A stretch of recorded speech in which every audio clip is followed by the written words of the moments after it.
Can you hear me now?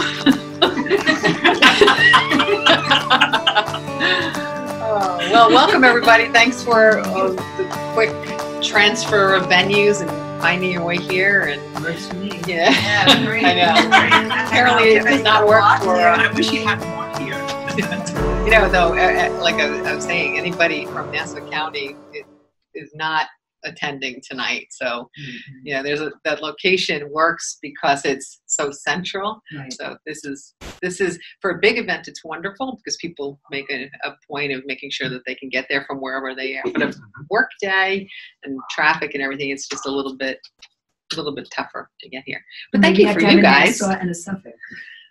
Okay, that's a good idea. That's a really good idea. Two groups, Nassau. And then I'll have my European group for the European time, and then I'll have my California group or my West Coast group for their time.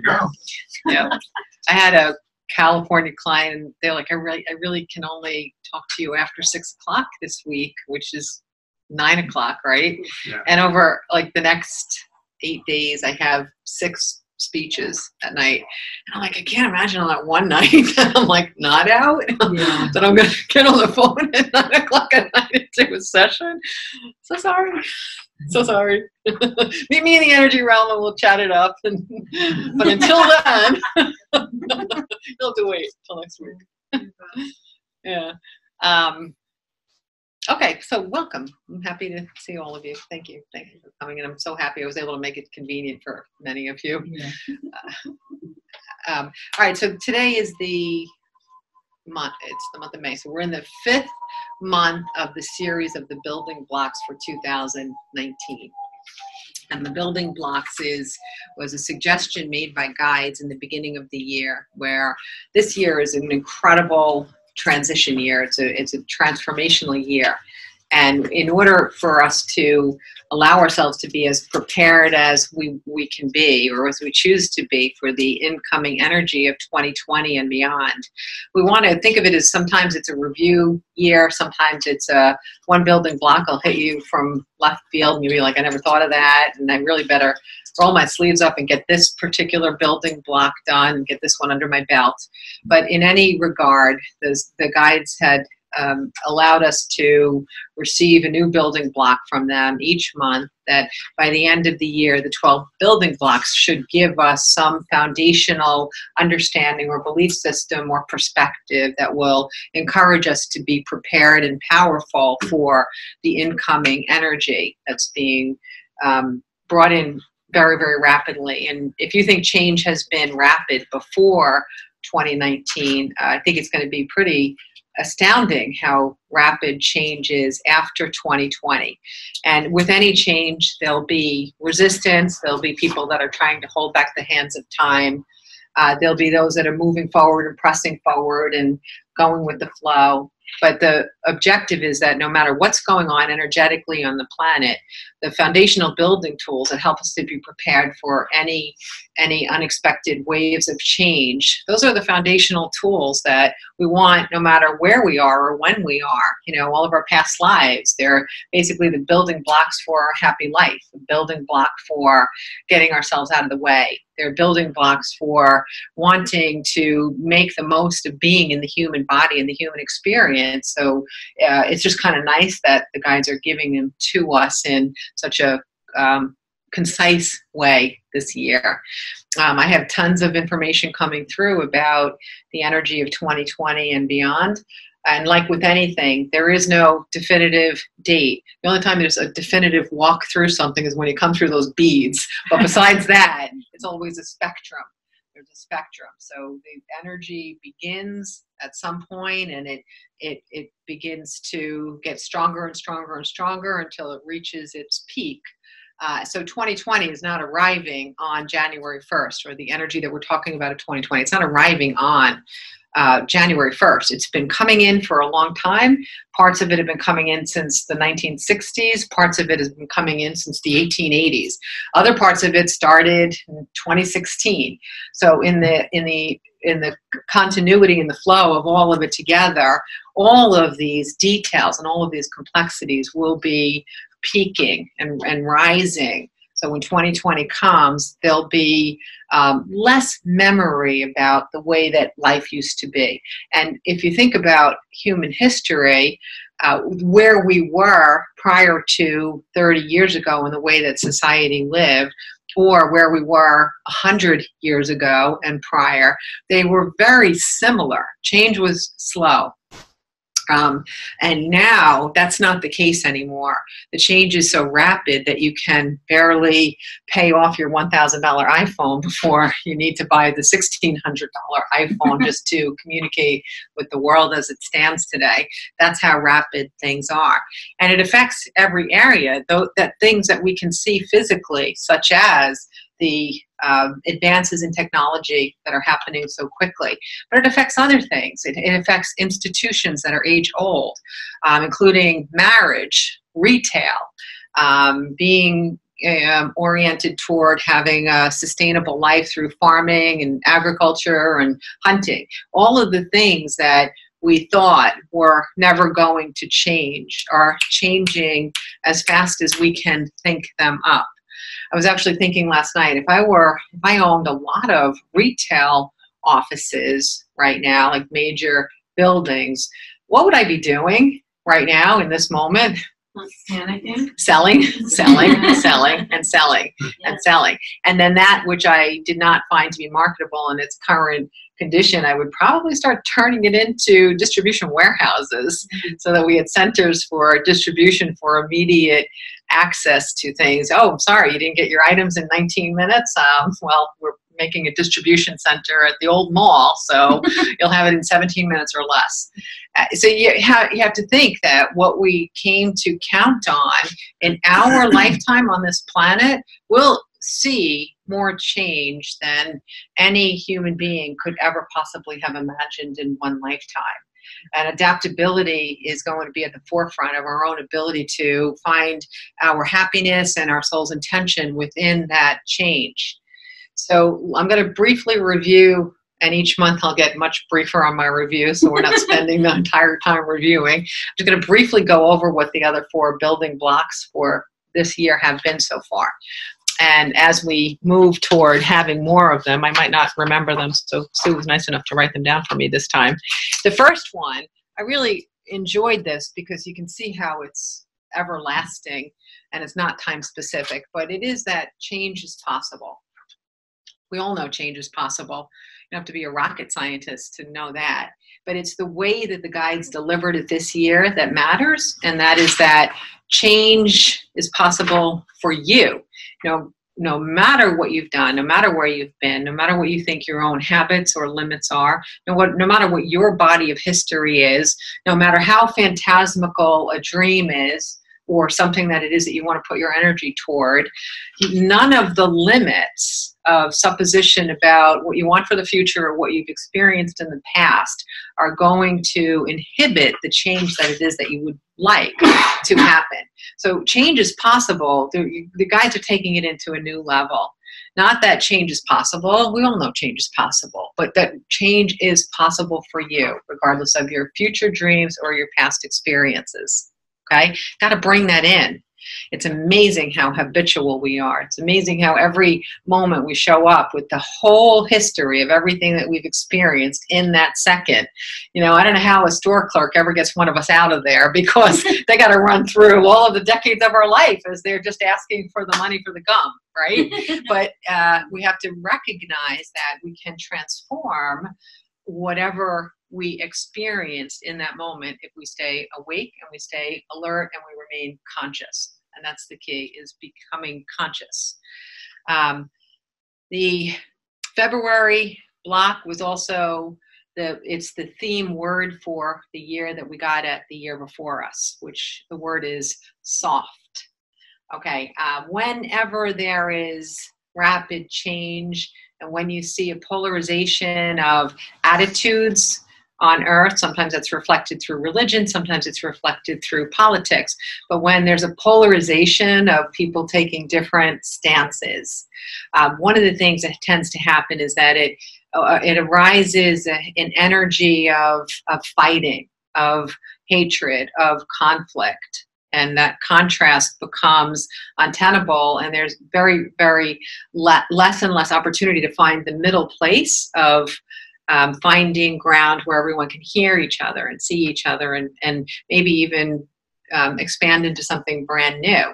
So if we're looking at this period in which there is a lot of contentiousness and polarity, what we want to recognize is that if our decision is to take a softer approach, then us using that softer approach can help others adopt a softer approach. Because we're taught on earth that life is a battle and that you have to fight for everything, you know, and you think we're not taught that. We are taught that, okay? Just think about lining up in kindergarten to go down to the lunchroom. Come on. It's a battle. It's always a battle. So in every way, it's reinforced that you have to fight, you have to fight, you have to fight, you have to fight. And we're literally fighting. What are we doing? We're sending our adorable little children over to war. We're literally fighting too. So when you're getting bombarded with this false data that we have to fight for everything, then it starts to become our sense of the world that we have to go out there and forcibly carve out our little bit of whatever it is that we want: peace, happiness, children, a house, a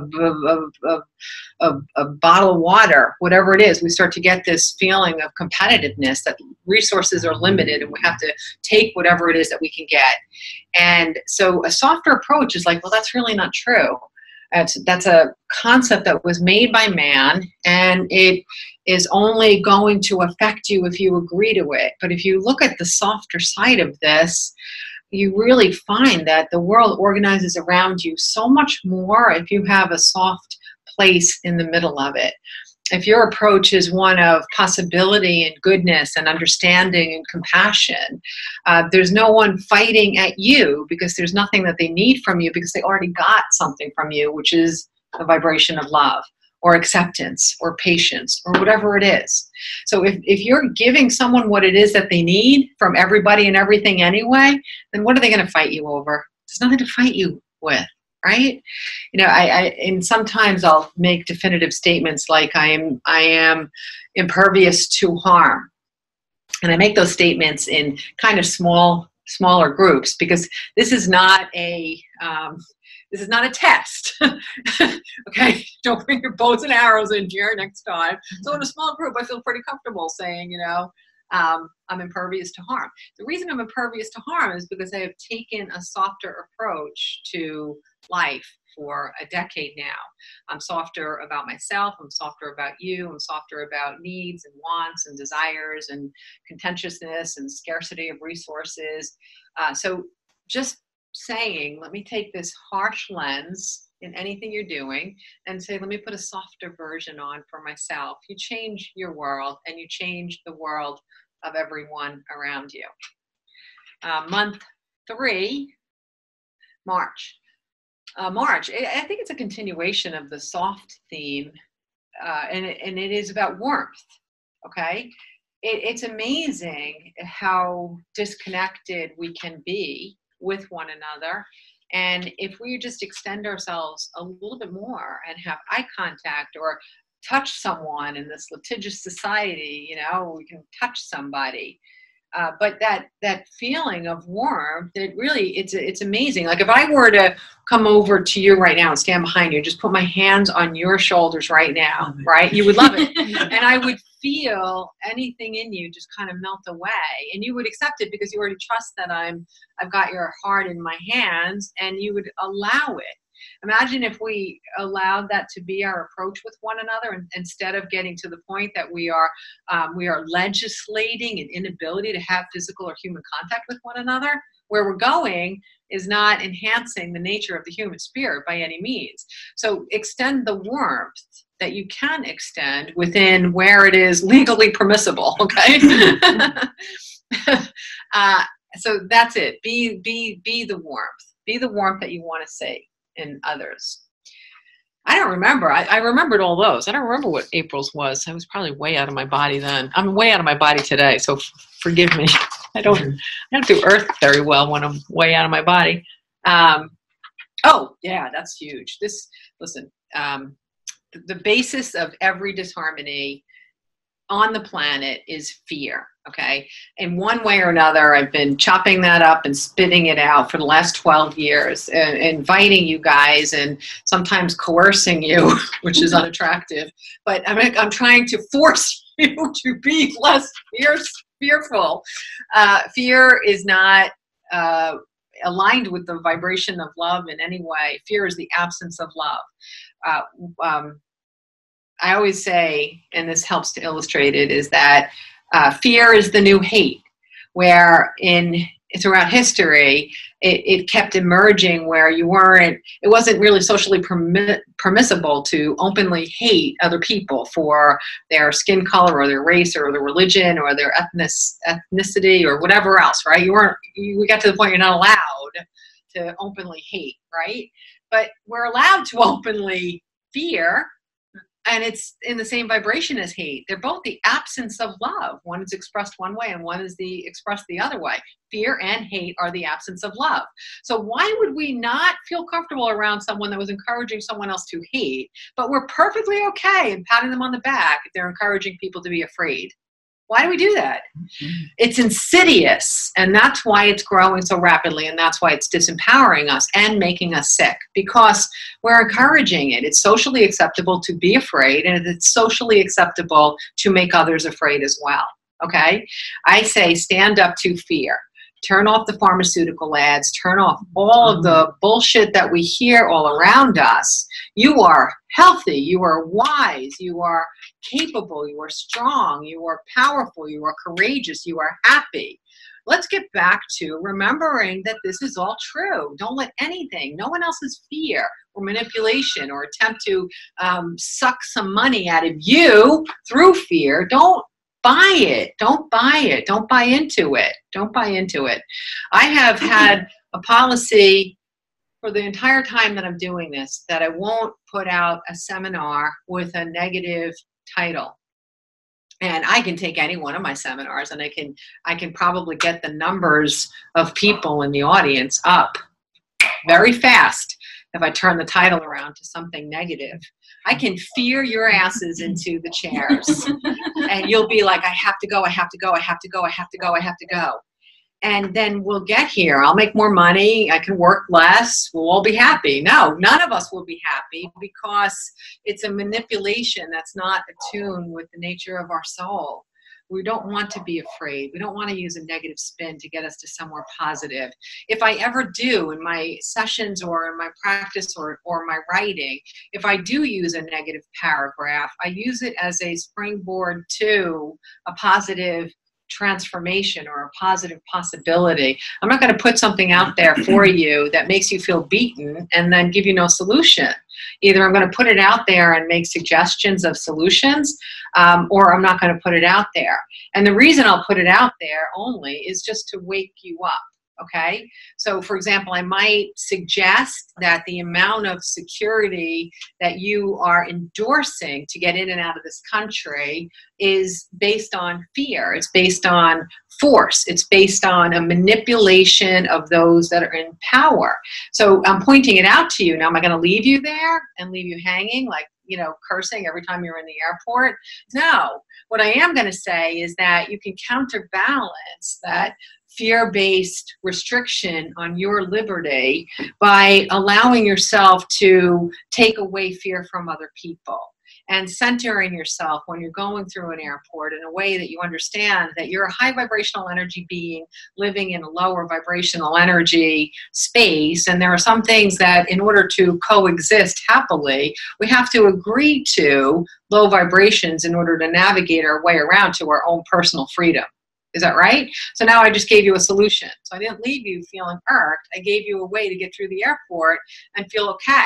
But you also now will think more if you ever have the opportunity to vote on another security system or another pat down or another level of eye checking or something, whatever they're going to do next. But I'll have you be conscious about saying, is this necessary? Is this the direction that I want to take the world in? Is this the direction that I want to participate the world going in? Okay. So the basis of every disharmony on this planet is fear. That's the bottom line. Even every bit of hatred that has caused all war is based on fear. If you actually follow the history, if you look down to the core of every war in the history, it's always caused by fear, always caused by fear.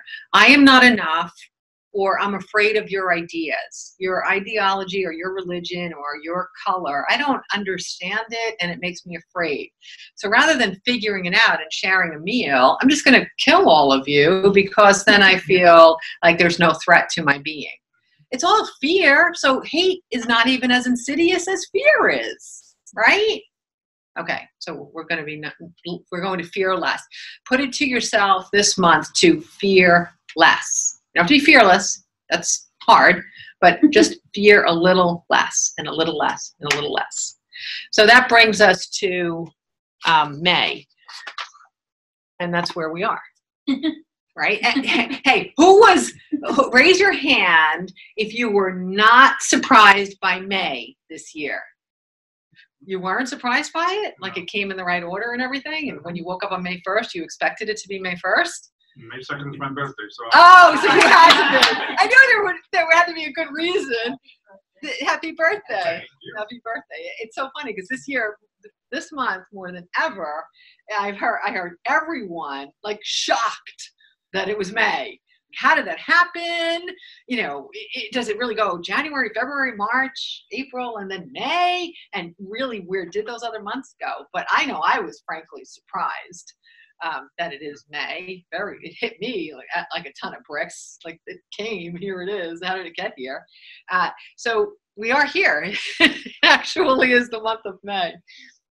On a side note, I will mention that one of the things that is speeding up with change is perception of time. Okay, time is relative, time is measurable. We can still measure our seconds.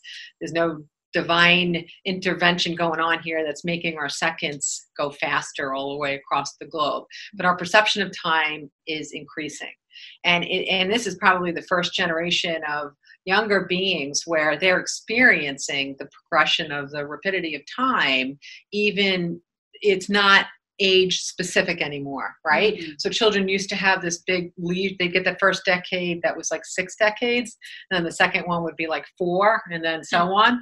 Well, kids now, they're not getting that same reprieve in the first decade or 2. Even they are seeing the acceleration of time or experiencing it that way.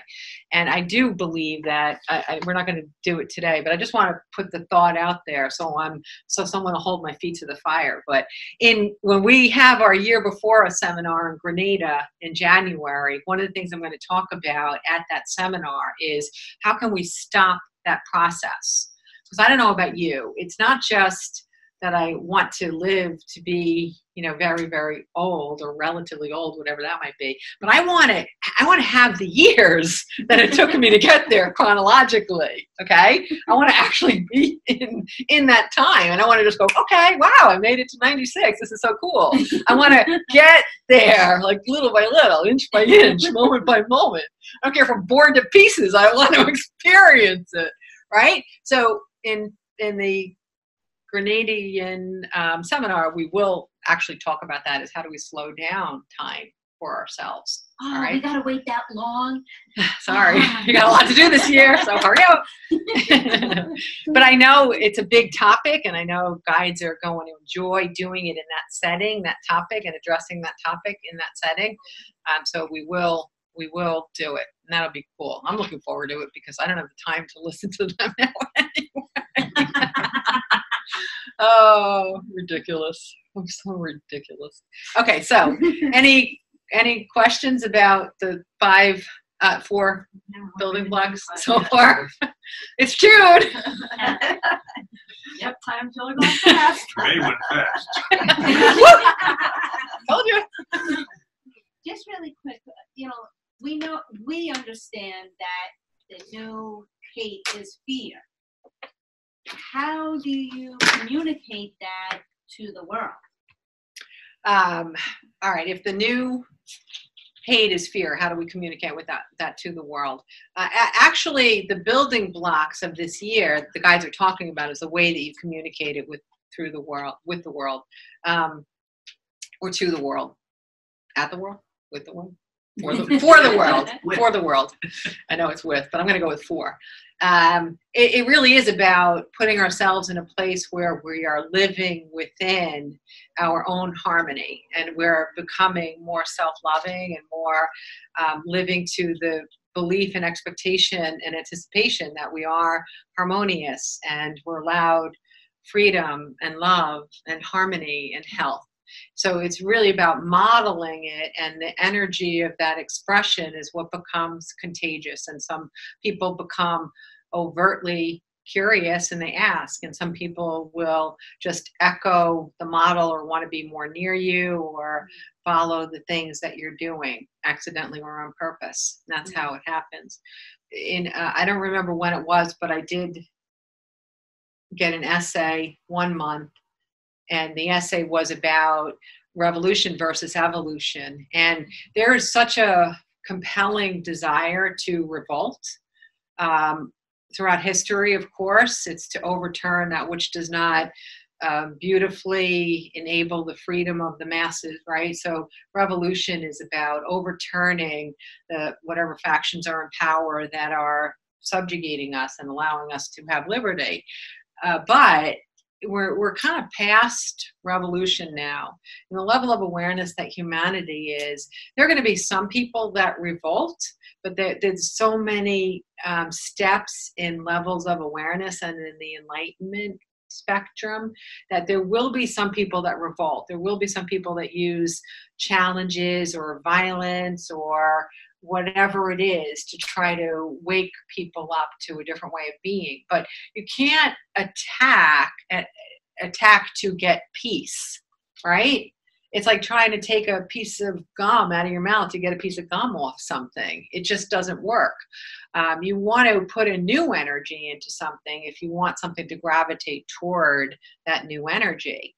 So peace is it's the counterbalance to volatility. It's the counterbalance to much over legislation. It's about using freedom toward balancing that.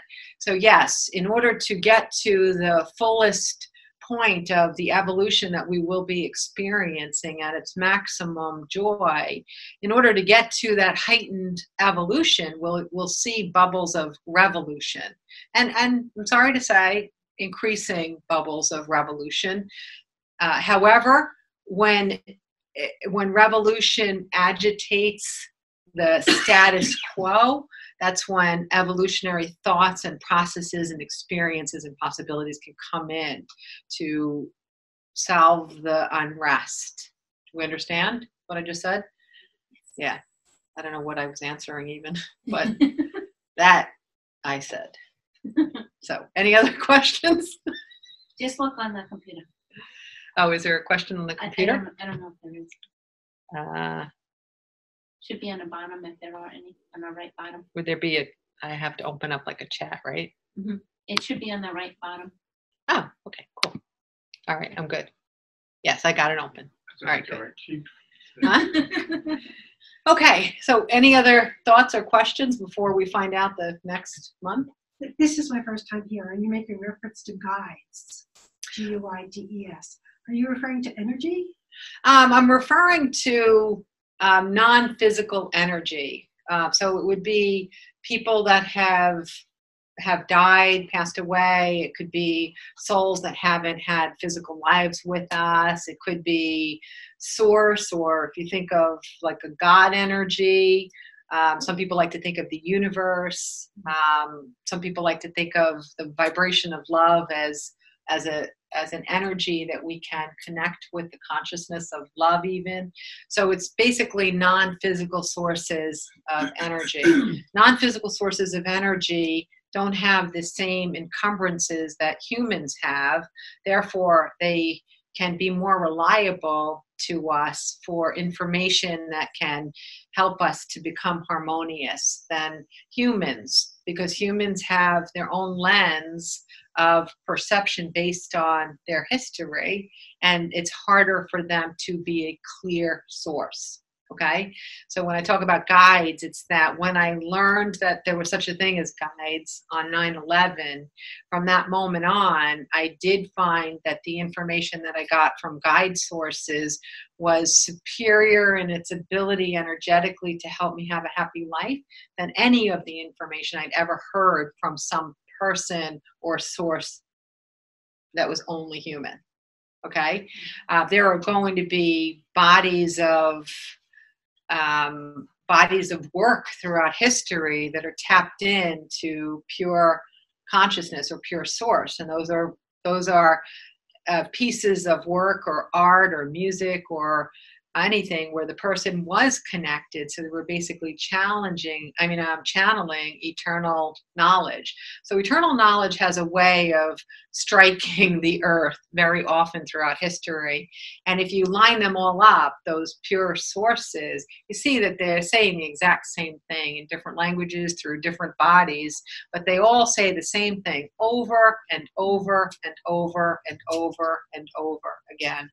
And that's one of the reasons why some people's work extends beyond the body, their own physical body or their lifespan, is because if it's information that has an eternal truth, it resonates over all time, and it doesn't melt away with that particular human that brought it through. All right. So an example would be just something as simple as all you need is love. You know, that might sound airy-fairy, but if you really keep chiseling away at that and all the layers that go into that one sentence, you recognize that the core of everything is about love. If someone is contentious, it's usually because they feel unloved, or they feel disconnected, or they feel unvalued, or they feel underappreciated. So that would be an everlasting, eternal truth that will be visibly known on earth over and over and over and over and over again. You know, it's so funny. If there's probably like 5 to 10 really good books throughout all of history, if everybody read them and understood them, or maybe even memorized them, we probably could just keep bringing that eternal wisdom into our lives. But yet every generation has to figure it out on their own all over again, as though nothing came before us, right? And I was the same way until 9/11. I was living in all these assumptions and getting knocked around by the world like everybody else, until I aligned with universal truth. And then I saw, oh, this all makes sense. It all makes sense now. It all makes sense. And the other part too is that guides, when we learn how to sense sources of information, or understand signs, or interpret even things that pop into our head that we know are coming from another place, when we learn to tap into that energy, number one, we feel calmer, but we also recognize that that's a never-ending source for us, that it'll never leave us, it'll never abandon us, it'll never judge us. So unconditional love has far more power than love that is conditioned. And most human love is conditioned, not by fault, but by habit. And we don't really know anything else because we always want something in an exchange, right? So we put a condition on the outcome of the exchange. So sources that don't have bodies, they don't have desire, they don't have attachments to outcome. And that's why I find them to be more reliable. That was a good question. Thank you. Every now and then it's good to say it, right? It's good to say it. Anyone else? Okay. I think you also may have intuited what we'll talk about for the month of May, because you definitely gave us a nice little segue into the topic of what is the foundational element for the month of May. So now think about all these building blocks. So you could take 1 month out, you're going to be fine. You could take 3 months out, you're going to be fine. If you take all 12 out, you're going to be a hot mess, right? And they're giving you, that's why they're called building blocks. And if you could get them all in there somehow, some way, 5% here, 20% there, 80% there, you're going to feel yourself really strengthened and buoyed. So I find every time I hear a new block from the guides, I'm like, that's the one. And the next month I'll be like, that's the one. And next month I'll be like, that's the one. But I'll tell you, this is the one that I just got. This is it. This is it. And I will say that again next month. But this month is about understanding that we are eternal, taking in and accepting to some level the fact that we are eternal. That's the building block. It's hard. I could never overemphasize this. The singular thing that made the biggest difference in my life was that when I was accidentally communicating with guides and then purposefully communicating with them, the fact that there's a flow to us being here. There's a rhythm to the way that life unfolds, that all of this makes sense, and that we're all souls growing in the context of the human experience. The knowledge of that, and the knowledge of knowing that this is just a slice of our own eternal journey, it expands every perspective about everything. Number one, it makes us feel more eager to empower younger people to understand that at one point this is going to be their earth. It makes us feel more responsible for understanding the value and the benefit of being in harmony with animals and plants and the planet, and how we leave our footprint on this earth. It helps us to moderate or modulate our experiences with grief, because grief is it's a man-made concept, the way that we grieve as humans. But when you really understand and know that we are eternal, you can start to wear a different lens about life and death, and physical and non-physical, and connectedness and non-connectedness. So knowing on some level that we are eternal, it takes a big sting out of being human. It takes a big sting out of it. And that to me is one of the most helpful realizations that I have had, is the knowledge and verifiable knowledge that we are eternal. So through my adventures with consciousness, I have been able to validate our eternal nature with such depth and such concreteness that there is no doubt for me. This is beyond faith. In my view, my experiences is that this is proof, because I can experience things in that state of consciousness which then are proven physically. And because I've become a person that could potentially be a conduit to universal wisdom for others, the absolute way that the guides had set up my realization and the physical and scientific evidence for me to be able to feel confident and comfortable with what I bring through, I have more access to a science way of perceiving our eternal nature, which is really kind of funny when you think about it like that. And so faith comes from that knowledge for me. So I have faith now as a consequence of knowing that we are eternal. It's a funny thing, this whole faith and eternal bit, because if you have faith, then you can know we're eternal. And if you know we're eternal, you can have faith. And they just kind of keep circling each other and pushing each other. So faith, in my view, is a consequence of understanding that we are eternal. And faith lets you take away and melt and dissolve some of what we perceive as being the hardness of being human. It's so hard, it's so hard, it's so hard. Somebody hit my car, I can't get the light to go on, I have a flat tire, she doesn't love me, I haven't heard from her in 6 days, I haven't heard from her in 6 minutes. Like, life can just feel so hard sometimes, right? My shoulder hurts, it hurts again, whatever it is, it just feels so hard all the time. And when you jump off the earth and you start to see things through the eternal perspective, you start to recognize that this is, it's just a story here. It's a magnificent, complex, meaningful, purposeful story. And when you take yourself away from the state of suffering that we are taught to live within the context of being here, then we are liberated. We're often liberated by some of the things that might have felt so uncomfortable in the past. So I really am channeling so fast tonight. I know I am, and I hope I'm saying things slowly. So we are eternal. I know that one of the reasons why I went through the challenging sequence that I went through to remove my masks and layers and to prove beyond a shadow of a doubt to myself and others that I was a clear conduit. One of the reasons that I went through it in such a state of intensity that I did go through it for those years is because you don't have to go through it.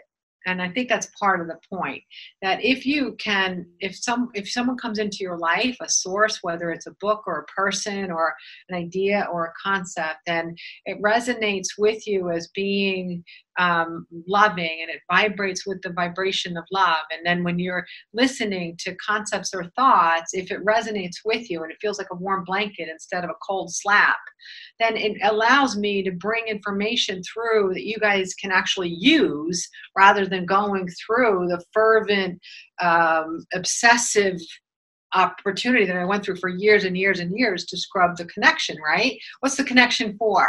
So we can live with the eternal wisdom that's available to us. So you guys don't have to go through all that struggle, right? And yet if this information is resonating from me as a source or anyone else that feels like it's resonating with you, then that's great. And I'm so glad, ever more glad, that I did put myself into the process unfailingly. Anything I would ever ask of a client to ask of themselves, I did it to the 100th degree, because I would never ask anyone to do anything that I had not done myself. And that's always been important to me. And, maybe part of the reason that childhood was so difficult for me personally is because if I could live this happily now and you just looked at me and thought it was my nature, then what good is that for you? What am I going to teach you, right? It's like if I was born knowing calculus and then I'm your calculus tutor, you're like, okay then, well, thanks.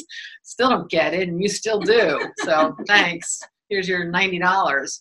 It just doesn't make any sense for me to be able to illuminate thoughts for you and bring information through for you that could be relevant at that moment if I never experienced the absence of being where I am now. And I definitely experienced the absence of where I am now.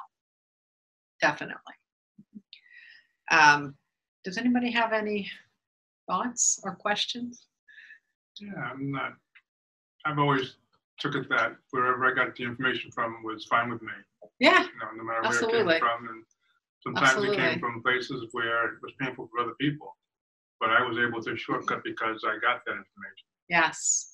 And the key really in what you're saying is he's saying that he could get wherever he got his information from, he was fine. But the key really is that the word resonance means that it's hitting you on an intuitive level. That's your inner scope that says yes or no, yes or no, yes or no. There are a lot of things that we're telling one another that are so not true that they don't make us feel good. And if it's not making you feel good, then there's some untruth in it. There's some misbelief enfolded into it. That's the bottom line. So if something is resonating, I was mentioning this earlier today, but last week was one of those strange weeks where I had 3 clients that had incredibly painful readings with a psychic. 3 in 1 week was kind of a lot for me because I've gotten it a lot over 10 years. But 3 in 1 week is a lot. And so what I do is I wind up spending the whole session interpreting anything that had happened because the person was left so disempowered. They were left so beaten up, so afraid. And so, you really shouldn't have to go to another person to peel all that stuff back and try to, and then I also had to intuit why someone that's so well regarded, why they would say these things to you, right? It's different if you stop by and, someone came up to you on the street and said, give me $10 or read your life. Then if you believe everything, I'm like, all right, come on, you just checked your intellect at the door there. But if it's someone that has a lot of respect, and then they're saying things to you that make you feel very, very, very afraid, there's a big risk in you believing that it's all true, or it's inevitable, it's your destiny. So resonance is the key. If something doesn't feel good, that means it's not resonating. That's a gut check. That's you telling you, move away, move back, step away from that source. Okay?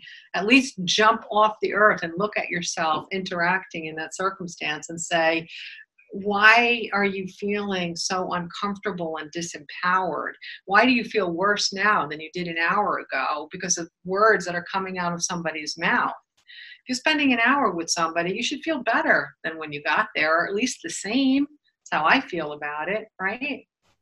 And true intuitive is not going to bring you information that's reckless, or it's harmful, or it doesn't give you. Remember I said, if I'm going to bring you a problem, I'm going to bring you a solution. I can identify tons of stuff, guys. Yeah, I do that all the time, but I'm not going to identify a thing without bringing you a solution to it. You know, why would I do that? No, I'm not going to do that. I'm not going to do that. And there's no such thing as destiny anyway.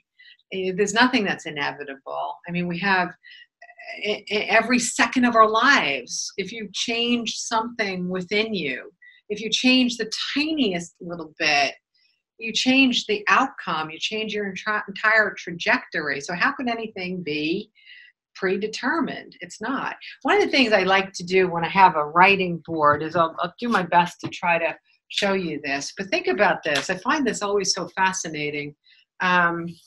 I don't know who gave me this board and everything today, but this is like the coolest because it's here and I needed it right then. And not only that, but can you guys see it? It says like stuff, brave, fearless, beautiful, strong, smart, unique. Wow, this is nice. I like that. Okay. So anyway, it's here. It was never here before in my entire life, but it's here now and I wanted it now. So that's good. Okay. So when I jump off the earth and I'm trying to understand that the concept that quantum physics has taught us that there's no such thing as time, right? So I spent a lot of time trying to figure out that there's no such thing as time, right? So I kind of grasp it, I think, more than most people do, and especially because when I leap out of my body in that timeless state of consciousness, I often don't know if I was in that state of consciousness for 17 seconds or 17 minutes or maybe even a couple of hours. So I lose the context of time, and most often it works out that I can have a decade worth of knowledge reignited within minutes. That's where time is a very funny thing. It's so slow here, but when you're not in this context, everything knowledge is infinitely known. So the way that I wrap my head around it the best is to see the analogy of time is like the rays that come off of the sun. When you're a little child and you're learning how to draw, that's how you draw it, right? Uh-huh. But a sun is actually a sphere, which means that these rays are radiating in 360 degrees. And not only that, but if you've ever heard that there are no absolutes, not even absolute zero, if you recognize that when scientists were trying to prove absolute zero, they couldn't, because every time they got down to a measurement that was in the micro form, they could split that in half again and stick another 1,000 in between those two micros, right? So there is no absolute zero because you can always move more into that space, even if the space is getting littler and littler and littler, right? So time is the same thing. Not only is it rays radiating out in all directions from a sphere, but there's also more rays than we could ever actually imagine. It's just radiating. In any given moment, you're traveling on what would be like a ray of time. And how you're traveling on that pathway, we perceive it as a movie But all it really is a series of still photos that we're pulling through the trajectory of Earth. So it makes it look like there's movement and sequence, but there isn't, which means that everything is actually occurring simultaneously, all right? But here's where it gets interesting. Here's where I really started to understand this better. The way that your trajectory will unfold is based on what you think, what you feel, what you believe, and then the subsequent actions that you take based on what you think and feel and believe. That's the Garvey formula for creating physical reality, physical manifestation, right? So if I, as a guide, if I were your guide, I could predict exactly what the outcome would be in a month or 2 or 6 for Judy, knowing how she's thinking, feeling, and believing and the subsequent actions that she's taking in her life this moment, right? So there's the expectation that we are habitual, and there will be little shift or change in that formula. So yes, I can say this is what's going to happen, Judy. But if you don't like what I said, then you say, well, I'm just going to change something that I think, feel, believe, or the action that I take. And I've completely changed my trajectory. So here, look at this, what I find so amazing. Let's see if I could do this by just looking. So at the second that I'm at a moment in time, I'm here, right? But if I shift a tiny, tiny, tiny, tiny, tiny little thing, ever so slightly, at the moment I shift it, it's a micromillimeter away from where I was. But as I move away from that point, you can see how it widens. That's why a little change in something you're doing, feeling, believing, thinking, or an action that you're taking has such a profound effect on your future. Because the farther you get away from the moment of power, the second of power, you see a greater and greater and greater variance from the original trajectory. Tiny little bit of switch in the angle, and it's just a memory. So why would a psychic tell you that something's going to happen? Why would they tell you your year of death, which is one of the things that happened last week for one of my clients? Could not possibly happen. It's impossible. Someone told me that, I'd be like, F you. If I die at that age, you owe me or my heirs $6 million, because it's going to be like nothing then. And if I don't, you still owe it to me and I get to benefit from it instead of my heirs. Because I'm holding you to that. And you know what? Go put that money in an account, because you're not going to be here and I will, and I still want the money at that date, okay? Who says that? Because I will defy you. If you tell me I'm going to die at a certain age, I will not die at that age, okay?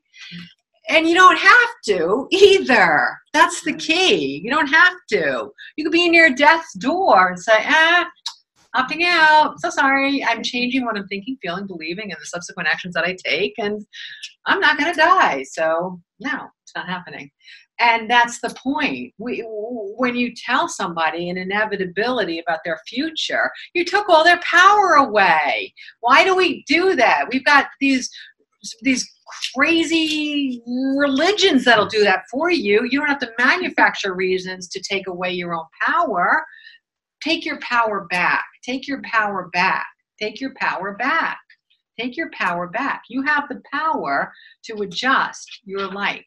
If you are not happy with the trajectory that you feel that you're on, then just shift something just a tiny little bit. Just change something a tiny little bit. Tiny little bit. That's all there is. Just change something a tiny little bit. You know, it's sort of like, it was so funny when I was newly married, we had years of being broke, right? Broke. And I wanted to make sure that my kids had some opportunities. I didn't want them to ever know that we were broke. So I wanted them to have what we would see as being quote unquote normal, right? And so what I would do was I would just take all my change and I would put it in a pretzel jar. And every time the pretzel jar got up to a certain amount of money, I would take the family on a vacation. We never would have had those vacations if I hadn't done that. And what was so amazing was last week I saw a bank advertising, take a jar and put all your change in it at the end of the day, and you'll have a great savings program. And then I'm like, wow, how cool is that? They went back and took my idea, and they're encouraging people to do it. It's their marketing. Like, all right, catch up, guys, catch up. But the whole point is that I changed just something tiny. I changed one little tiny thing I did, which instead of leaving the change in my wallet, I put it in the bucket. And what did we do? We went to Disney World, we went to Florida, we went to Vermont. We did all these little things that we did from a change bucket when they were young. See, I changed one tiny little thing, and I changed the entire outcome. One tiny little thing, just one tiny little thing, one tiny little thing. So the whole idea is that then I find that knowing that we are eternal, it softens all of these feelings of inevitability, because you recognize how everything really does flow and how you are at the center of the power of the flow. That's the key. Do you hold all the cards? No, because we are one. We are one. So you don't hold all the cards. You're not living in a vacuum. But boy, do you hold a lot more cards than you may believe. You are so powerful. You are so powerful to adjust the outcome of your life tomorrow or the next day or 5 years from now. You know, one of the hardest things for us to discover in the path of enlightenment is to live with patience. And patience, it's interesting among my clients. I think the place where I find that patience is the hardest to align. They're very patient with people and puppies and planets, but where they lose their patience is when they put their mind toward positive change, and the change doesn't happen fast enough. It doesn't manifest physically as fast as they're putting their energy into imagining it or visualizing it or believing in it or loving it, right? And then they lose their patience. But what's so interesting is when you really start to live to the truth that we are eternal, you have less feeling of angst to connecting it to the calendar and measuring like how fast things happen.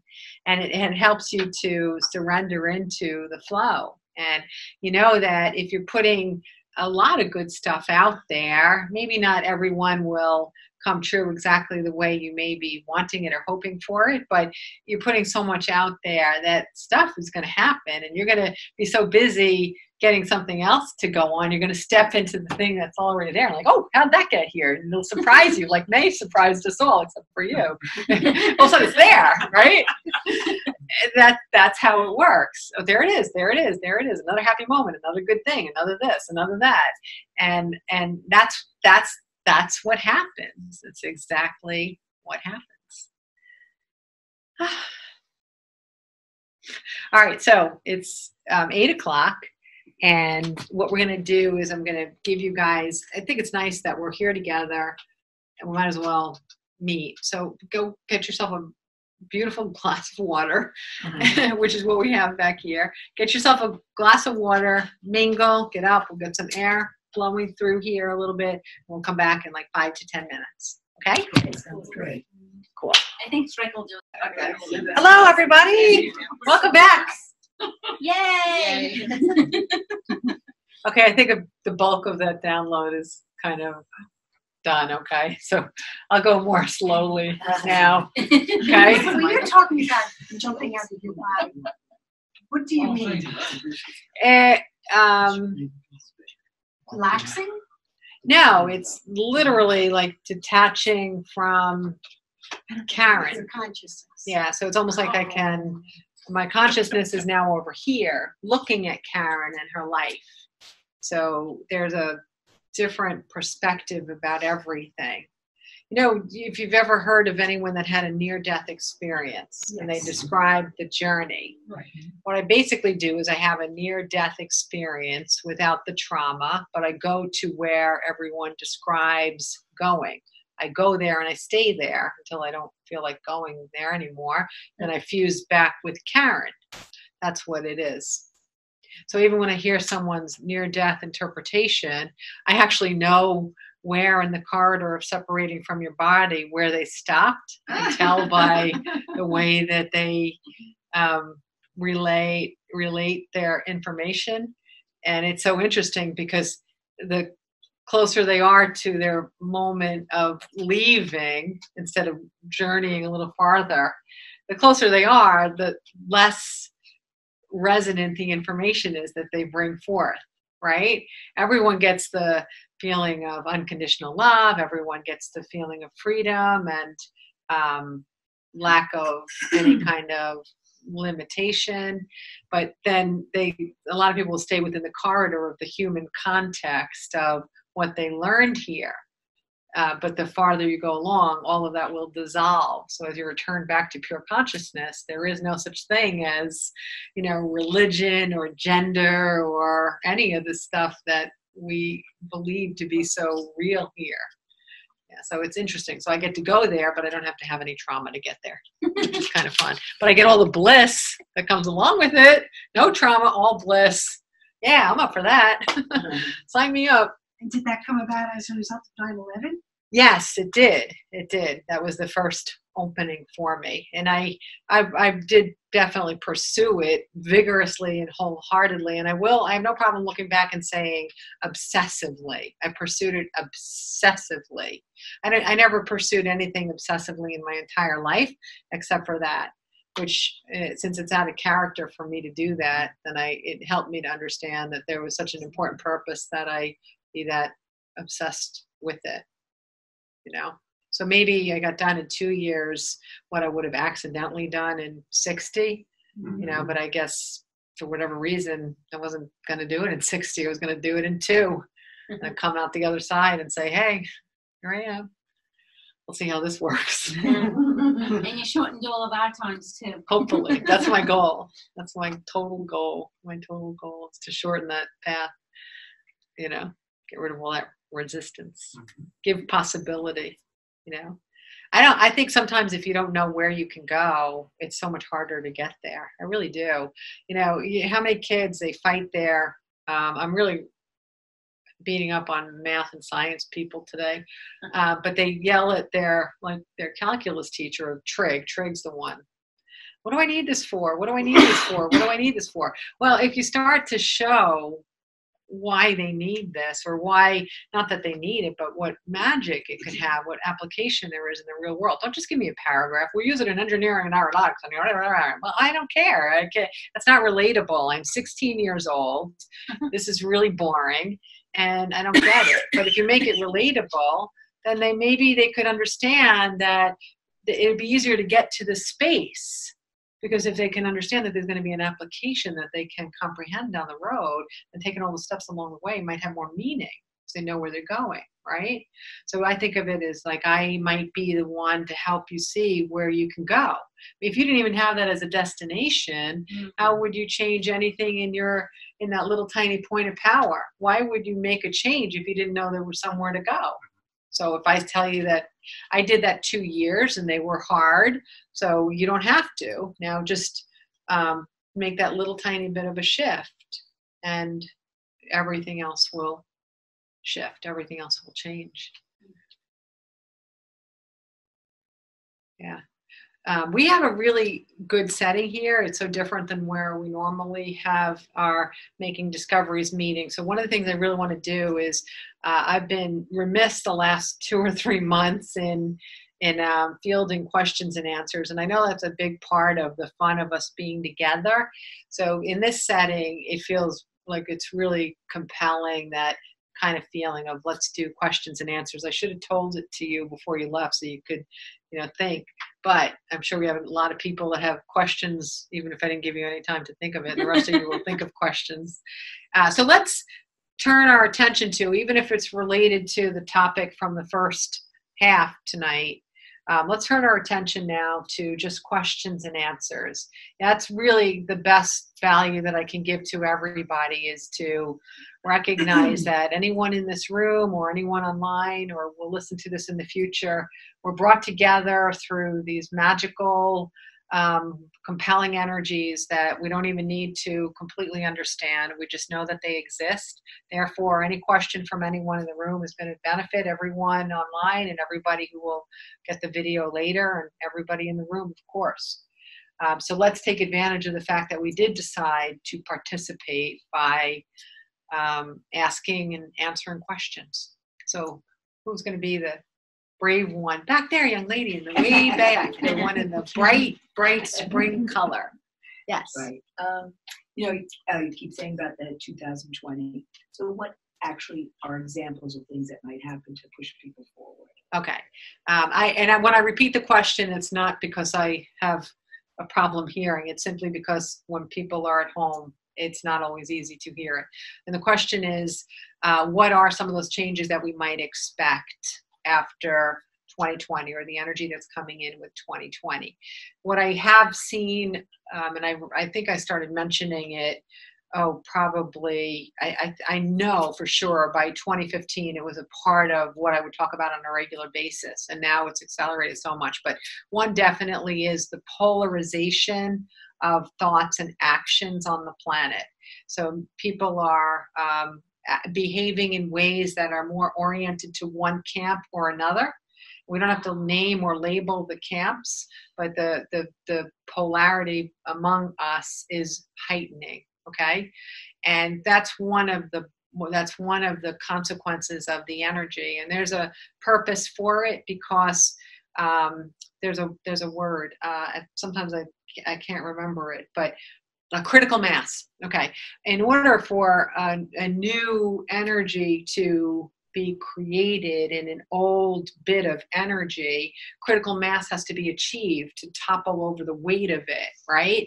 And so the polarization of energy on the planet is allowing for the critical mass energetic equations to take place. So what it is that if we're all living in some kind of comfy little lukewarm zone, plus or minus the center, we don't have any compelling reason to be igniting change, right? But if we go to opposite ends of things, where the extreme is also going to be not experiencing some sense of togetherness or connectedness or harmony, then we feel more compelled in that absence to find a new way. To our state of pain will be heightened in the absence of neutrality.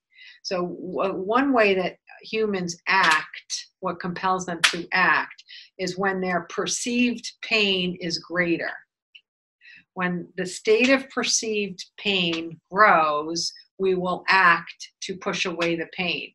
The other thing that we act, that causes us to act out of our body of what might be typical, is to try to bring in pleasure, right? Bringing in pleasure might actually bring in tranquility or peace or happiness or joy, but oftentimes it's really just bringing in an escape from pain. So it's more of an escape rather than true pleasure.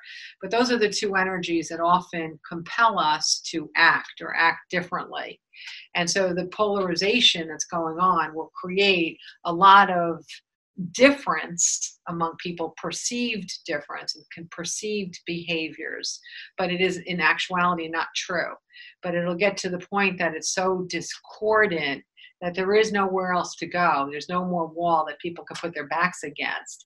And so you're just going to accidentally see each other somewhere in the middle of that, because it's untenable to remain in that state. It takes a lot of energy to be angry, but it doesn't take a lot of energy to experience love. Okay, so that's definitely one of them. And you can imagine all the fallouts that would come from that. Like, one of the most amazing things that I've seen in the last couple of years, and we've all seen it, is that we had let's say 30, 40, 50, 60, 70 years ago, we had more of an understanding that people's ideas did not necessarily represent the whole of their being. So we could have a disagreement about a topic and still love the person. But in this polarized period, we're tending to dislike the people that are holding the ideas, no matter which camp we belong with. We're feeling that disconnected and that judgmental of the person housing the idea. So that's not, it's not sustainable. It's not sustainable to continue to live like that. What I remember, I bring the story up often because to me it's one of the greatest illustrations of any way to illustrate this principle. But in the beginning, when I was going through those 2 years, I wasn't watching any television unless I was watching something with one of my kids. And I walked through a room and there was a TV on, and it was a news magazine, and the person on the news magazine that was being interviewed had, his face was blurred and his voice was changed. So that anonymity that he was seeking was compelling to me. So I'm walking through the room and I'm like, who's he? Well, he doesn't want to know you to know who he is. So of course I go back into the room to find out why he's all, thank you for that English word. So, I go back in the room, and it was a young man who was telling a story about growing up as a white supremacist and how his family and friends and the whole of his social world was all about hatred and the superiority of his race and so on. And one day, I can't remember the exact circumstances, but I think I'm pretty good at remembering. One day he was in a circumstance where he nearly died and would have died, but a black man saved his life. Okay, so within that experience, there is a transformation. And in that transformation, everything about hatred and all of these misbeliefs, which are not true, they're only man-made stories. So all of that nonsense melted. So when he went back to his community and he was so excited, his life was saved. I think that's something to celebrate, right? I would think that's something to celebrate. Of course, he's going to share the context and how he was saved. And so he got a lot of backlash that his community wanted him to retell the story, or they would say the story differently to him. They wanted the black man to not be the one who saved him, but they wanted him to be somehow someone that got him into the circumstance where he almost died. All right. But it wasn't true, and he wouldn't retell the story. He was sticking to it, but over time he saw that he was becoming a pariah in his own community. So the hatred that people were feeling toward him just for having had the experience or bringing the story and not, suppressing it, he finally kind of like ran away in the middle of the night with the clothing on his back, because he knew that if he were to step out to the other side and talk about this culture and do it openly and shed some light in it, he knew that they would kill him, literally kill him. So he was, or at that point, he had gone and told all of the things that he had done, became a witness, became someone who told about crimes that they had committed and how he participated and everything. And what wound up being the result was that he was allowed to do a speaking tour, go on a circuit where I think he was talking to high schoolers, but he would talk about race, and he would talk about hatred, and he would talk about all of these things from a perspective that no one else was ever going to give these kids. And the thing about it is that what it teaches us is that enlightenment is a one-way road. You can't unknow something that is true. You can't unknow something that is eternal. You can't unknow something that is born of love and will exist forever. And that's what he illustrated, is that it is a one-way road. You can't unknow something that you know. And it becomes less and less simple to live among the people that are living in that ignorance, that self-contained ignorance. You want to break out. So basically I'm saying that this pressure cooker that we're creating with the bipolarization that's on the planet right now will bring inevitable possibility or rise of people having an enlightened moment, of popping out of that pressure They need to get a break. You need to stop being in so much pain all the time, and you got to catch a breath. And when you catch a breath, you might catch some enlightenment with it. And enlightenment is a one-way door. So it is potentially a way that many people can rise in their own path of enlightenment. Then the people who are already living there and modeling it and living happy lives in harmony, they'll be the models who can, we're not going to say, I told you so, you moron, and then kick somebody when they're down. You're going to say, oh, I'm so glad for you. Come here, right? And you're going to want to help. So that's the beauty of it, is that the potentiality of where we could go is really wonderful. How long do you see this period lasting? In its extreme, a few years. That part of it, the unsettling part of it, it would probably be a few years. And the thing about it is, it sounds frightening to think. If you realize more people are going to suffer more, but you also have to remember that the other part of that polarization is more people are going to be happy more. And it actually is a choice. If you choose to live asleep, not recognizing or living to any of these building blocks at all, then you'll be one who suffers more. And that's no one in this room. So let's not say anything otherwise. It's just not anyone in this room. You can't. You're already awake enough to be in this room. So already, even if you're 1% above asleep, that's 1% more than being asleep. So you're there. You might have a little way to go, but you're there. So, by living in choice and living with the intention of continuing to wake up and to grow and to expand and to get more and more to the building blocks and to live those blocks and to model those blocks, even the intention of it makes you immune to the harm that will come to those who are not intending it. Does that make sense? Yes. Okay. And what's interesting is, because there's no such thing as a savior, and we tried the savior thing and it just doesn't work. So since there's no such thing as a savior, there can't be one source that saves and rescues everybody. It's impossible. But we have so many beacons of light on the planet right now that no matter where somebody is when they fall, there's going to be someone there to turn around and say, it's okay. Come on, come play bridge with me tonight, or here's a Band-Aid for your knee, or whatever it is. Well, there's so many points of light on the planet now. And that's part of the process, that it's not an artificial prophet.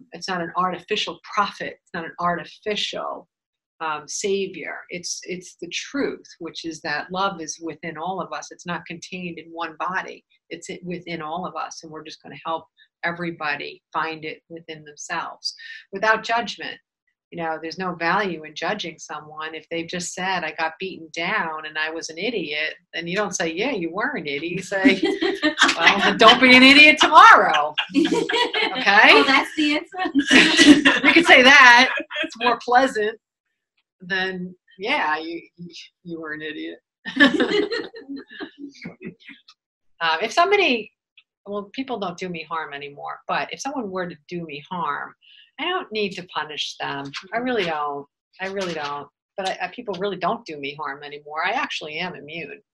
I really am. People don't do me harm at all anymore. It's crazy. Even people who are doing lots of harm to lots of people, they don't do harm to me. I really am impervious because of the vibration that I have created in my life. It's amazing.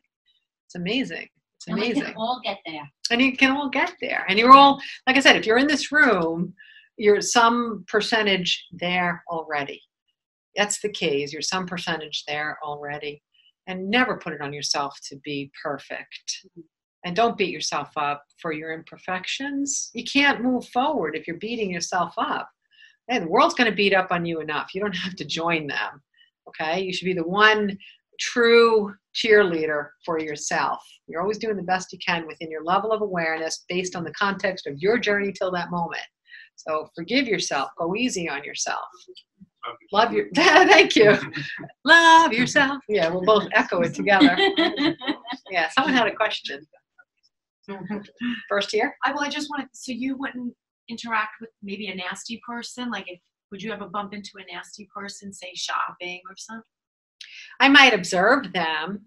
No, I mean nasty To me? directed at you, let's say. Oh, why? Why would I anyone know, be I'm just nasty saying to me? sometimes it happens. Yeah. You don't, I have to tell you that that's all attracting to. it doesn't happen at all anymore. It's bizarre. If I had known that I could have signed up for this, I would have done it 10 years earlier than I did. No one tells you that the consequence is that the world, it just loves you back when you become love. Nobody is mean to me. There was a What about when period. you're driving? No, it was- no one's. Oh, one guy gave me the finger the other day, and I thought it was so funny. My daughter was in the car, so it must have been her vibration. No, I'm sorry. I won't tell you. No, I knew it probably might not happen if I was alone. I mean, if it did, I didn't really care. But it gave us a comical moment. We both laughed. We both thought it was hysterical. You know, I both felt bad for the guy, but apparently I wasn't going fast enough in the fast lane. I apologize to everybody. I'm sorry, Sue. I'm sorry, Sue. No, so anyway, so I don't remember when it was, but fairly recently, I remember clearly thinking, I think I might be in some kind of like castle up there in the clouds right now, because I'm slowly forgetting what it's like to live like you people, and everything's so pretty peachy and lovely, and things dance, and there's music and pretty colors and flowers everywhere. Life is so good that the memory of pain is getting dull. I am having, I don't have as easy of a time remembering it. And that's a good problem to have. Yeah. It really is a good problem to have. It doesn't mean that I can't identify with you or I can't be of value to you by any means, but it is so fascinating that this is a consequence of the taking the steps of enlightenment. Really is. There was one night I was so far not human that I knew when I got home I had to stuff myself back into my body because I had stuff to do the next day. So that happens on occasion. I know what to do to stuff myself back into my body so I don't float away, and I'll do it occasionally and stuff myself back into that body. But it's good being here. How do you get to that state? Is this a constant state? It's a constant state. Meditation?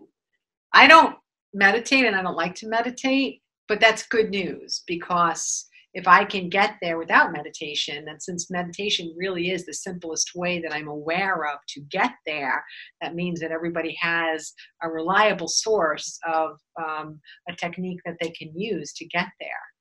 There was a couple of things I could not ever do. And I see it now in hindsight as really fantastic that I can't do them, even though it frustrated me. But I can't practice yoga, and I can't meditate, and I can't practice yoga because my entire spine is fused. Every vertebrae is fused to it itself, and so I can't do yoga. Literally can't. But since those are in my view, from listening to clients and being around this community so much, I see those as the two easiest pathways to get to the state of consciousness. So if either one of them work for you, or you want to practice either one of them, I highly, highly, highly recommend them. But at least there's an alternative if those don't work for you. However it is that you finally figure out how to do that. That's exactly because it. I was a very heavy meditator every single night, and I was channeling and writing. Many years ago when we taught together, and there was no contract, and everybody hated everybody. Right. And we go into the faculty room to eat. It was so horrible there. And I remember my soul literally separated, and I was like floating at the ceiling watching. Wow. Oh, wow. Wow. And it was the Yes. best lunch I ever had. Yes. Yes. And then when Yes. I was done, I came Yes. back in and I left. Yeah. I mean, I know sometimes people will make suggestions like you're this or you're that or you're this or you're not in touch or you're unrealistic. But what do I care? If being realistic will make me grumpy and miserable like you, then let me be unrealistic. Thank you. Right.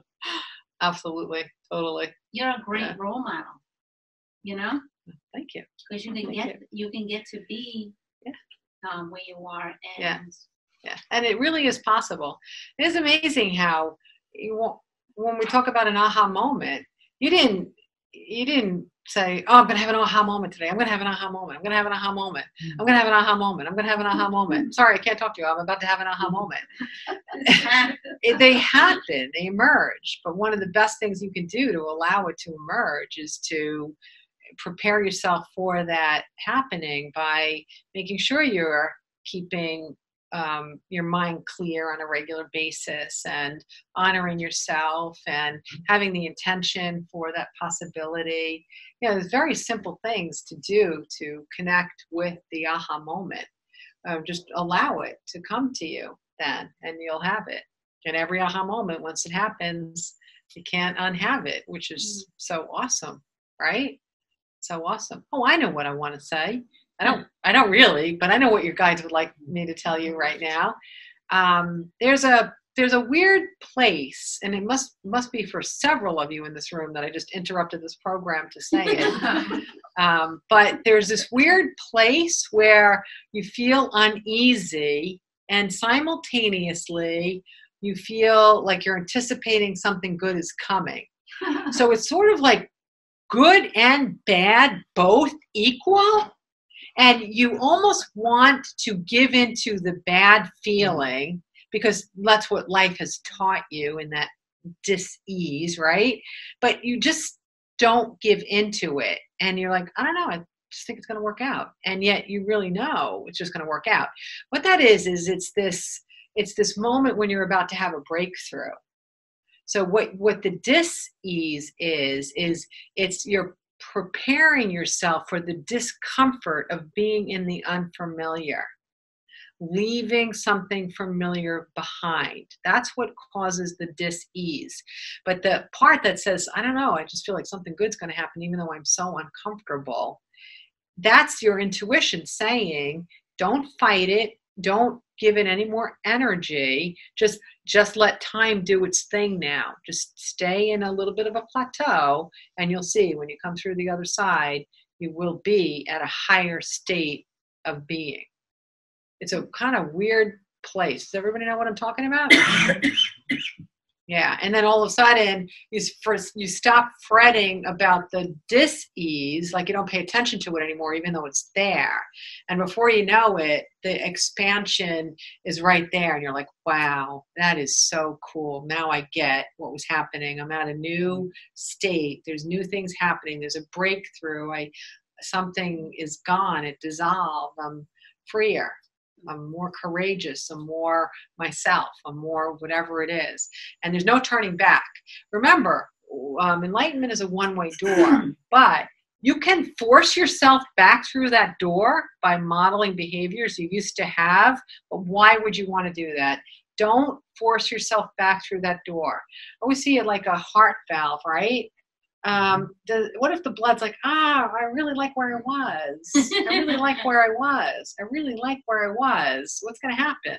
You're going to have all these vessels fighting down, going against the stream.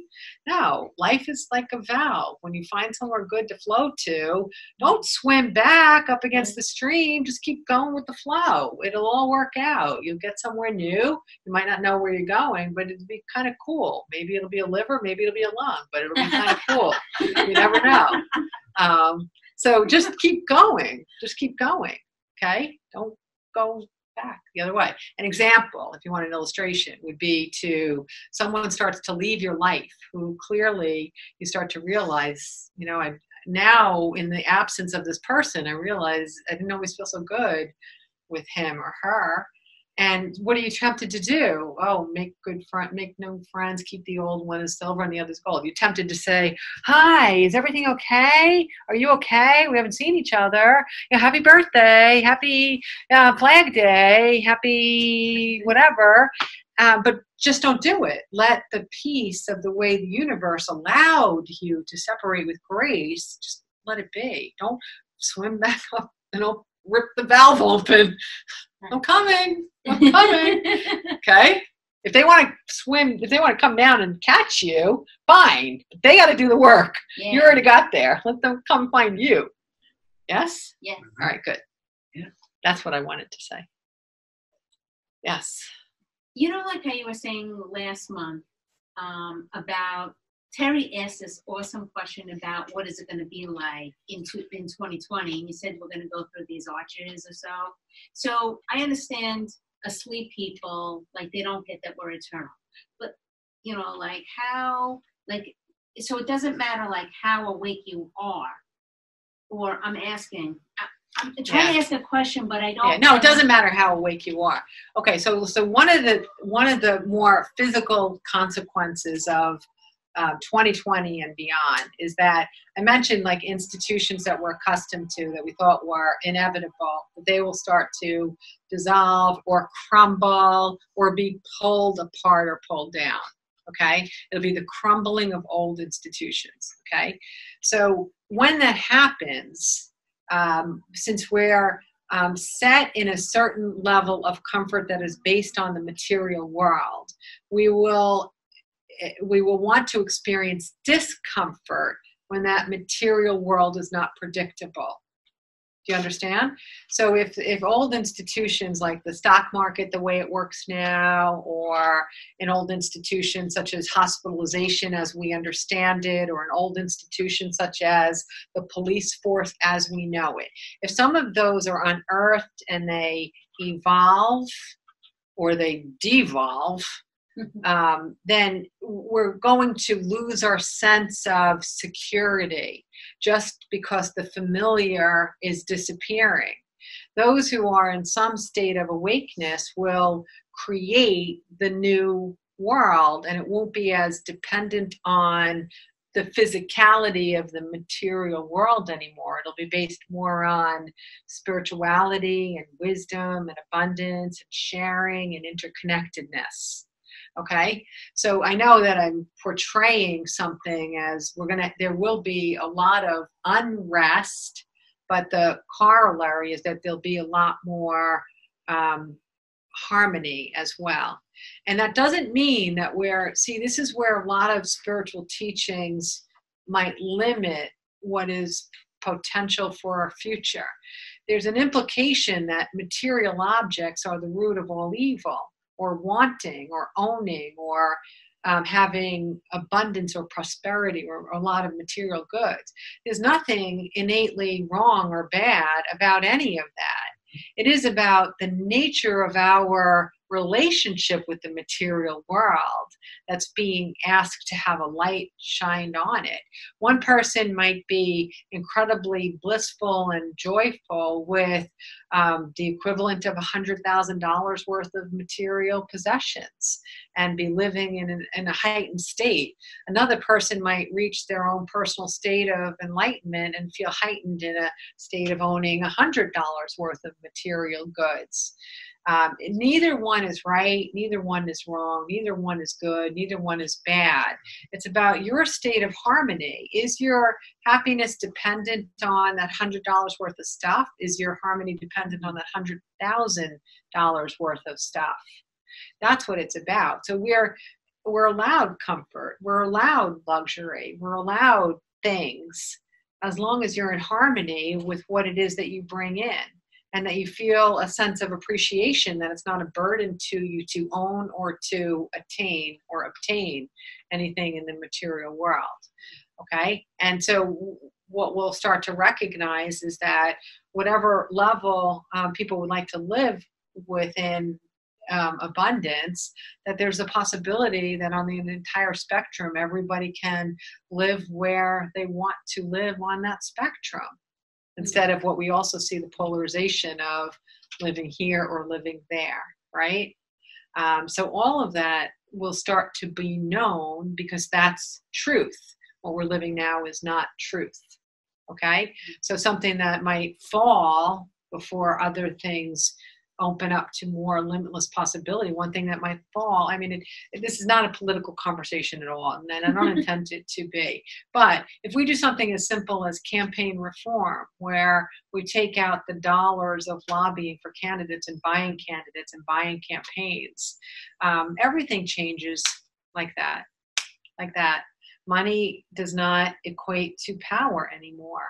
It makes the playing field is level, regardless of who you are, where you are, or what you are. If money does not buy elections, then we will get back to the principle of conversation and ideas and possibility. So we'll get back to listening to each other rather than buying each other. Mm-hmm. And so that's part of the polarization. That's something that we could all enjoy. And then we all have the freedom to live within our level of awareness still. You know, a person born in poverty is not guaranteed to stay in poverty, and a person born in wealth is not guaranteed to stay in wealth. Nor is a person in poverty guaranteed to be unhappy and a person in wealth to be happy. None of that is true. We make these suppositions that it is true, but none of it is true. I'm going to tell you that someone who has attained wealth through stepping on the backs of others, or through greed, or through doing harm, they might act as if they're happy, but they are not happy. I'm going to tell you that they are not happy, okay? Because you cannot attain happiness by bringing harm to another person, even if that means siphoning off a fair wage so you could have, you know, 600 million in your income that year. It doesn't bring any sense of happiness to live off the strife of another. And all of this is the stuff that 2020's energy forth will allow to emerge in increasing and increasing and increasing ways. I feel like 2010 to 2020 was a warm-up, and the warm-up's been getting more and more rapid, and now it's time for the game. We're going into the game. The game starts in 2020, and there's no turning back. We gave you 10 years, okay? Sorry, you know, we'll do the remedial bit for you, but you got to catch up, and you got to catch up fast, and that's all it is. I can see like a lot of people, like you were saying, a lot of people, this might sound bad, but like a lot of people dying, you know, like in January and February, you know. Yeah. So like in the spectrum of that, so if they're doing harm, if they're not coming from love, if they're, you know, stuck in their old ways. Yeah. Then the one thing to remember too is that we may or may not see the physical representation of disharmony. Somebody could actually be looking like they look on Facebook when in fact they are miserable and their lives are falling apart, right?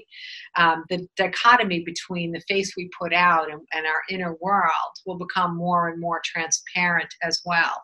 It'll be more difficult to put a face forward if it's not in harmony with what is actually going on in the inside.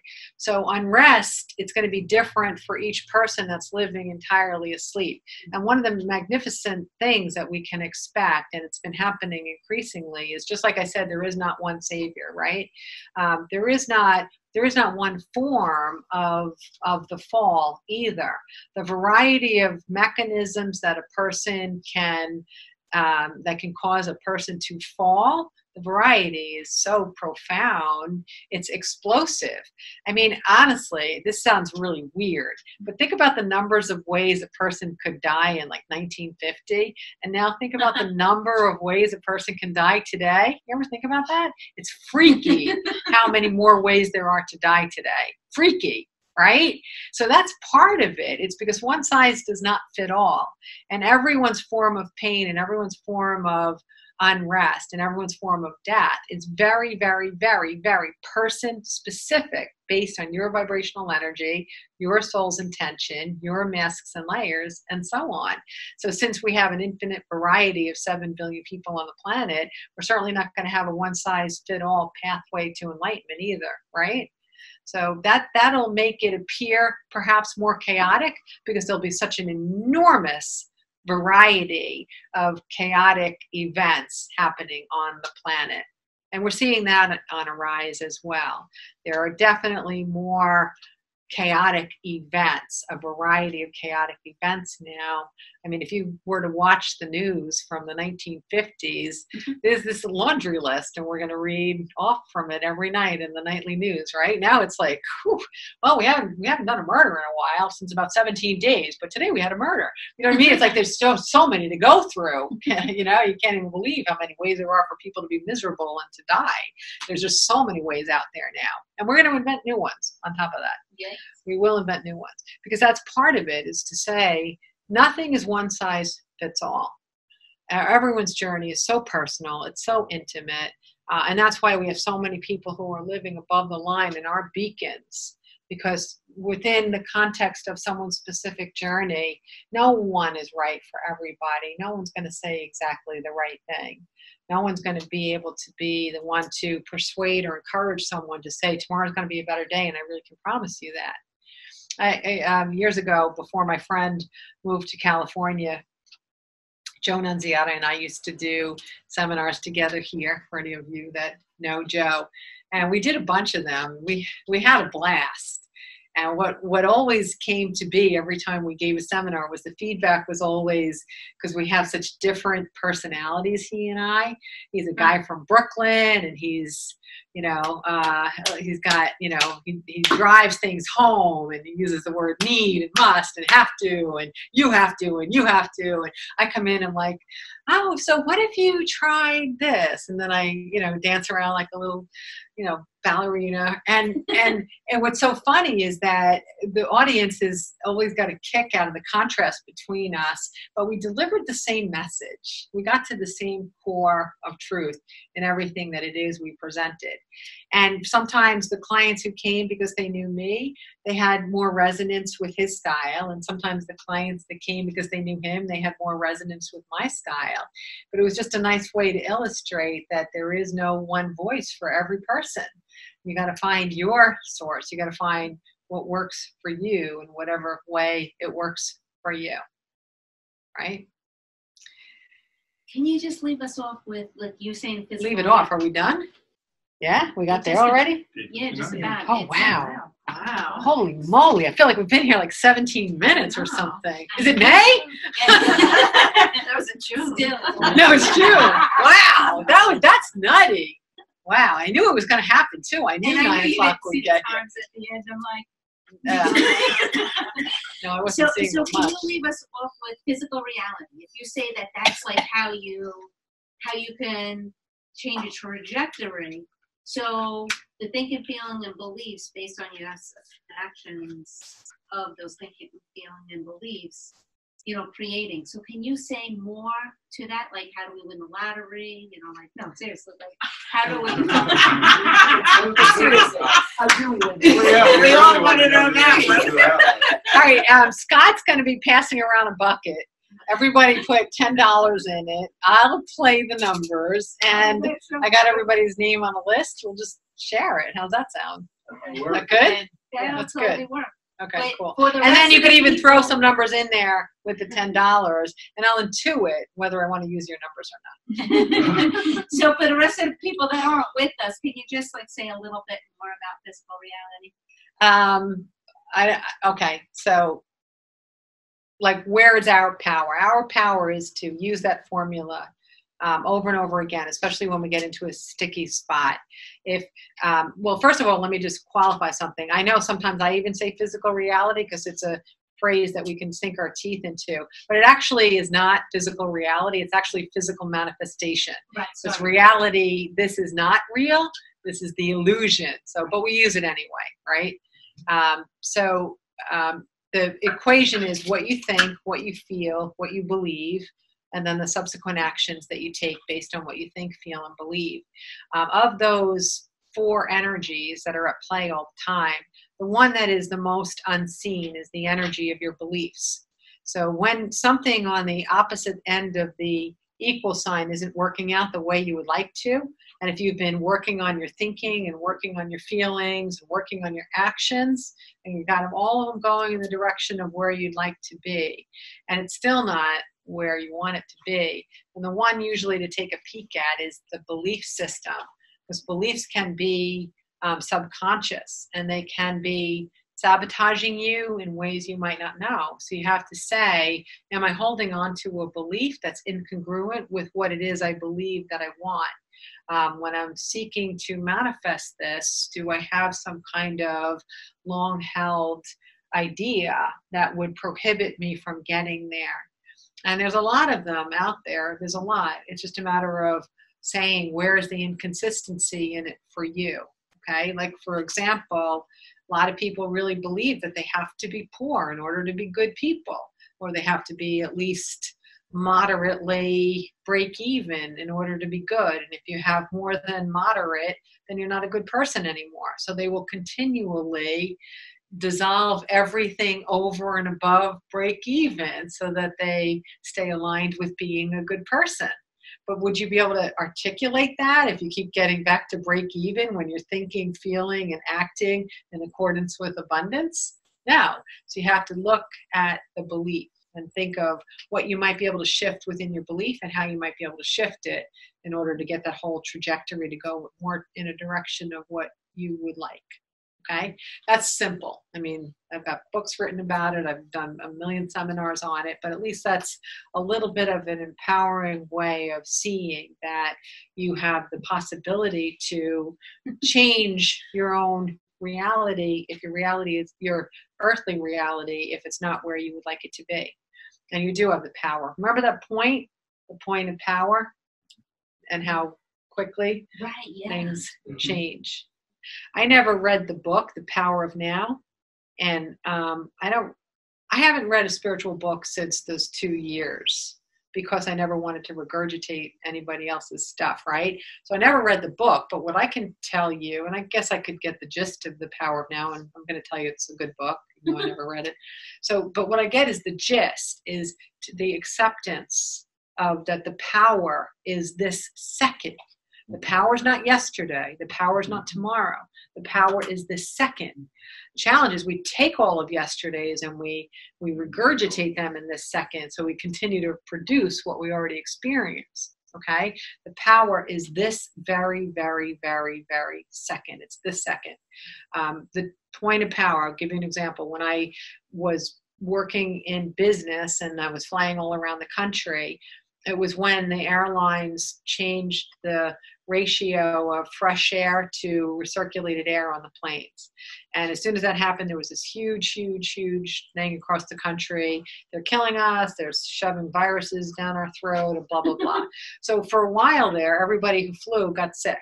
Okay. Did we get sick because of the recirculated air, or did we get sick because they had suggested that we would get sick by breathing in other people's germs? The answer is we got sick because it was suggested to us that we would breathe in other people's germs. But what's interesting is this was my pre-intuitive days. And when that happened, I actually changed my life a little bit when I would fly. Like if I had a big event on a Saturday, and I had a business trip, I would try to make it so my business trip, I would leave on Sunday and be back by Wednesday. So whatever little illness I got, I'd be over with it on Thursday and Friday, and I could go to the event on Saturday. I actually lived with my calendar in accordance with preparing to be sick for a couple of days after the flight. And so pre-intuitively, before I knew anything about thoughts, feelings, beliefs, and actions, I remember clearly saying, F that, I'm not going to do that anymore. I'm not going to buy into that anymore. I remember saying that in my head. And I'm telling you, I never got post-flight sick again when I said F it. It's so weird. Just say F it. And you change everything. Don't opt in for the stuff that's not working. It changes everything. Just don't do it. Okay? Opt out. Opt out. The power of you opting out, it completely changes your trajectory. It's amazing. It's amazing. And it's not always so easy. There's some things that we're so afraid of that they're going to take a little longer to opt out. But put the intention there to opt out of it, and you're halfway there. You really are. Put the intention to opt out of something that's not serving you, and you really are halfway there because you're awake. You're awake. You're awake. You're awake. All right. I don't think I have anything else to tell you. Oh, look at that. You put today's Facebook quote. That's so cute. Look at this. Okay. Today's Facebook quote is, consider being kind in your actions and in your thoughts, you will feel lighter and freer.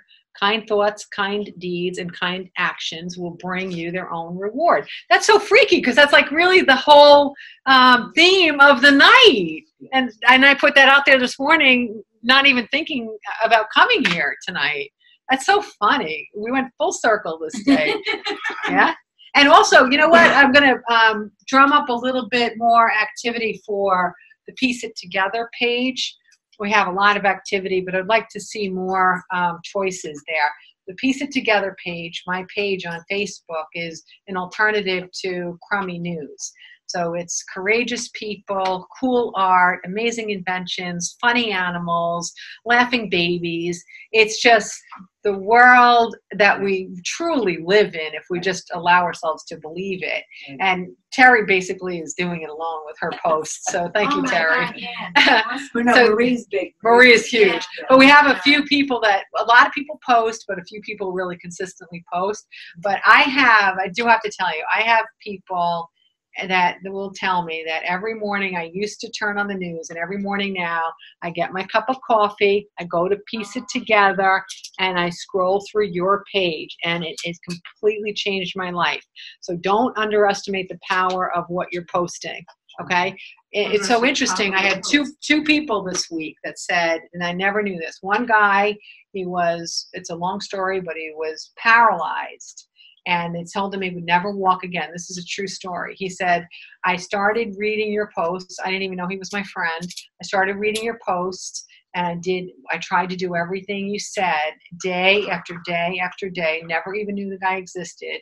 And he said he completely transformed his life. He's walking, he's moving all around, he's doing all of this just simply by taking in the resonant truth of a post I make every single day. A new post every day. And I had two people say that to me. Now, the other guy wasn't paralyzed, but the other one said, you've been my super muse, he wrote to me. You've been my super muse for about 6 years now, and I just thought I should step out of my anonymity and tell you, because I don't know if you know the power it has. So if I'm doing that and I don't know the ripples, so what are you guys doing that you don't know the ripples? So keep doing it. Keep being kind in your actions and your thoughts and your deeds. Just keep doing it and doing it and doing it. And they are their own reward, right? And then you sometimes get that other reward too that I just mentioned. Can I just say one more thing? Like, Yeah? on your essay for this month, there is a diagram. Oh. It is the most awesome that's good. read. So I just wanted to put out there, you know. I had fun with that. Oh my God! I thought so it was funny. It's so true when you get down to it. It's very funny. It's very funny. Oh, and also I will be speaking at the event in November. Oh, I got you. I was going to put that on there. Yeah. Paul Young, the author of The Shack, will be speaking at an event all day on Just November. make sure you put it a little bit lower for the. Speaking all day on November. On November. 7th. Is it? Wait, no, it says Thursday. That's what Saturday, November 9th. And I will be speaking there as well. So you can go on my website on the events page if you'd like to purchase tickets. They have a very, very limited opportunity to view the movie The Shack, his book that he authored, Paul Young authored. Limited availability to view the movie with him on Thursday night before the event. So if you wanted to be a part of that, you could purchase those tickets on my website on the event page too.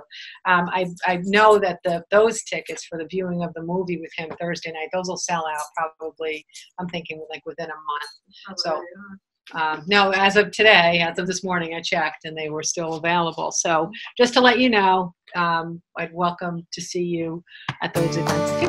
Thanks for coming. Nice to be here. Nice to be here in downtown. Sorry, y'all. Love sitting down. Thank you.